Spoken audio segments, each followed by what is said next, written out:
Hi there folks, it's me Gemma coming to you with the second part of my May wrap up.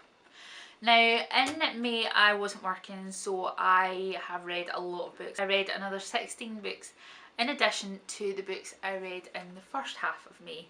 So this is not a normal reading month for me. I read a lot more than I usually do. I might normally read between sort of 6 and 10, but I've read roughly about 30 books this month, which as I say is just not normal for me. First ones I want to talk about are the books I read in the Throne of Glass series.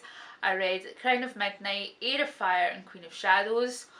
All three were, you know, perfectly good, sort of middle of the road, 3-star reads. I think the favourite would be Queen of Shadows, probably out of the three, if only because there's most plot moving forward in Queen of Shadows, I felt. I'm going to do a longer video on the character of Selena as time goes on, because I feel like Sarah J Maas maybe either wrote something out of order or just didn't have the character fully figured out before she started writing, because I feel like there's a huge gap and a huge sort of, when you go back and think about or reread Throne of Glass when you know Selena's past, it's a bit of a mind bender because you're like, what? So I want to talk about these in more detail, as I'm sure I'm not the only person on the internet that ever has or ever will, but you know, as I say, they were all perfectly good 3-star reads, and I'll probably update either Goodreads or do a wrap up of the series when I'm finished. I've got another 3 books left to read. And then the next books that I read this month was The Strange the Dreamer duology. Now I found Strange the Dreamer really slow and meandering. To me it was just the least of what I like about Laini Taylor's writing. I know she writes really character driven stuff, really relationship driven stuff, and I like that, I really do, but even this I found a bit meandering. I was like, God, what is the point? What is the storyline? Where is the plot? Which I'm not normally really like that, but I find in Muse of Nightmares, the second book, that it got a lot better. The plot moved along a bit. There was a bit more character development. There was more reveal about the world, and it made me like the first book more. So, you know, I'm beginning to think that Laini Taylor and I are always going to have a sort of up and down relationship, where I like it when she does move the plot a bit faster. I mean, I found in Daughter of Smoke and Bone towards the end, when the plot was moving faster, that I enjoyed it a lot more. So I've got Days of Blood and Starlight to pick up next, I think, in that trilogy, so I'll keep going. But I think I gave both of these, I think I gave Strange the Dreamer 3 stars and Muse of Nightmares 3.5, 4 stars. And then I read a nice little palette cleanser by Tessa Dare called Say Yes to the Marquess, and I love the punny title. I love the story. Cleo's been waiting for 8 years for her fiance to return from his diplomatic missions and finally marry her, but she's come to the sort of opinion now that he's never going to do it.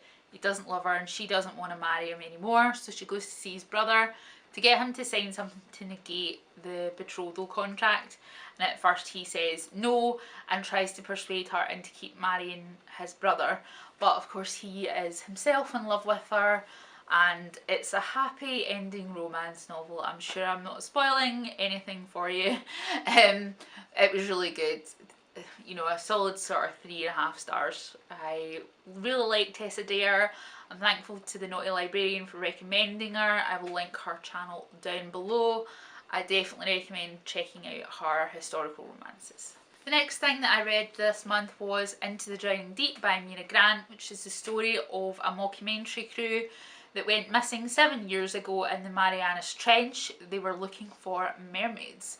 So there was some footage found from the expedition, but no one would say whether or not it was definitely real.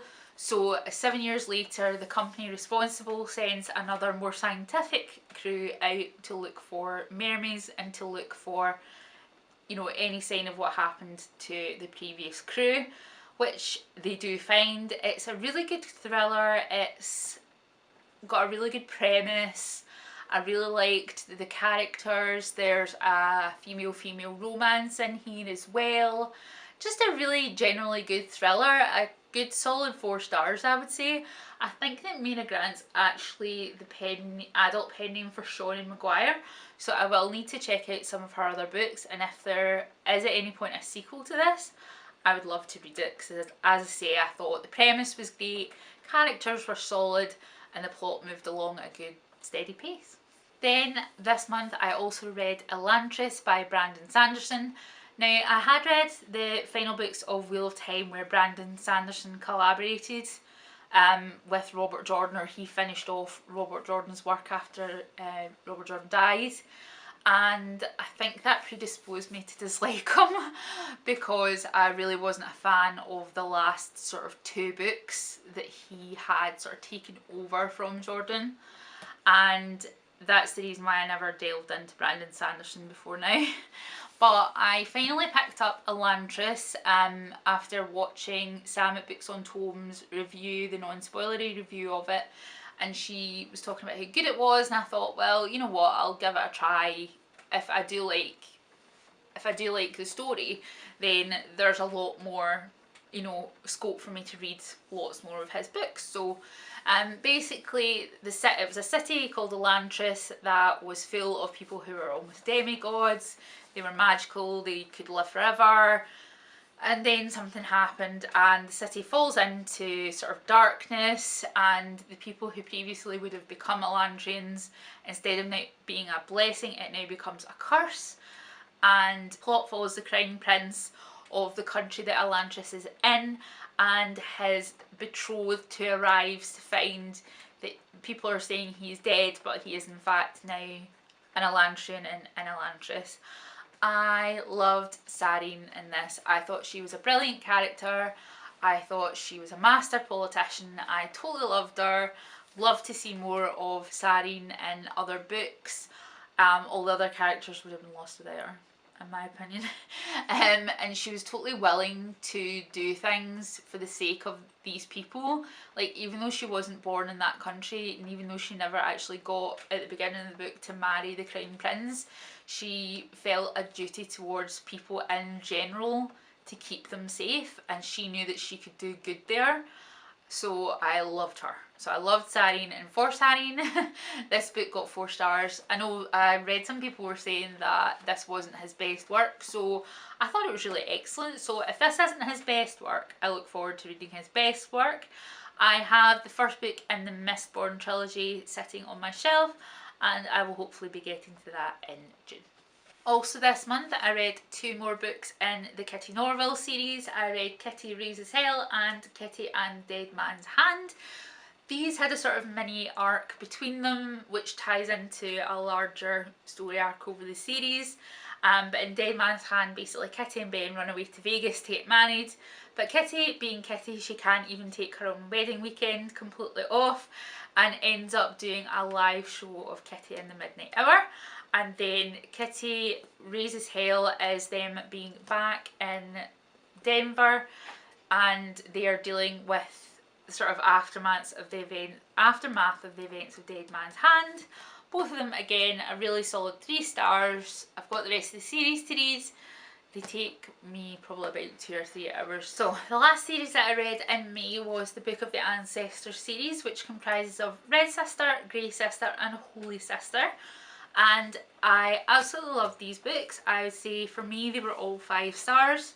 I did think the ending was tied up slightly too neatly at the end of Holy Sister, and it could have been a longer book, but I'm going to do a review on this series because I loved it. I loved Nona, I loved Ara, Abbess Glass, all the brilliant characters, and I really hope that Mark Lawrence decides to play about more in this universe. I'm not going to give any spoilers, but there's something that happens at the end of Holy Sister with one of the main characters, and I'm like, I must know what happens to her. I must know where she's gone. And if you've read it, you know what I mean, and talk to me about it in the comments or on Twitter. Sorry, I'm also fixing this dust jacket because it's quite tall.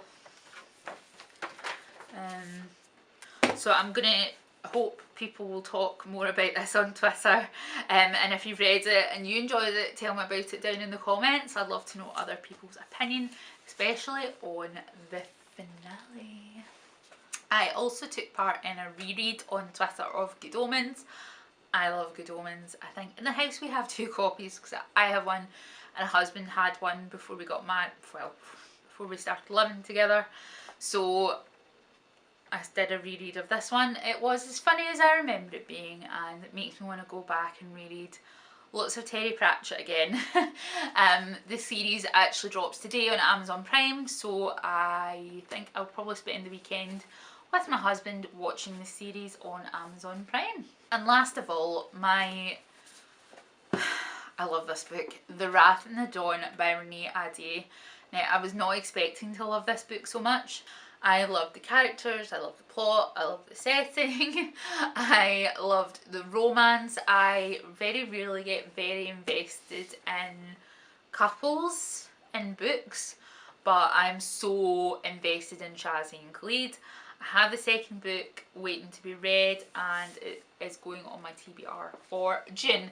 Now, you may have noticed, if you are one of the more eagle-eyed out there, that a couple of the books that I have just gone through were also on my TBR for June, but I couldn't wait, you guys. I couldn't. I just really wanted to read them. And I'm a mood reader. I've said that before. I will pick up whatever book at the time I really want to read. So that's why I see CS to the Marquess and Holy Sister were on my June TBR, but they will be replaced by other books such as The Rose and the Dagger, which is the sequel to this. So that was part 2 of my May wrap up. Let me know what you thought of any of my choices, any of the opinions. Do you agree? Have you read any of these books and loved them, hated them, wanted to throw them in a garbage bin? Just let me know down in the comments, and as usual, like, subscribe, do all that stuff, and I will see you next time. Take care. Bye bye.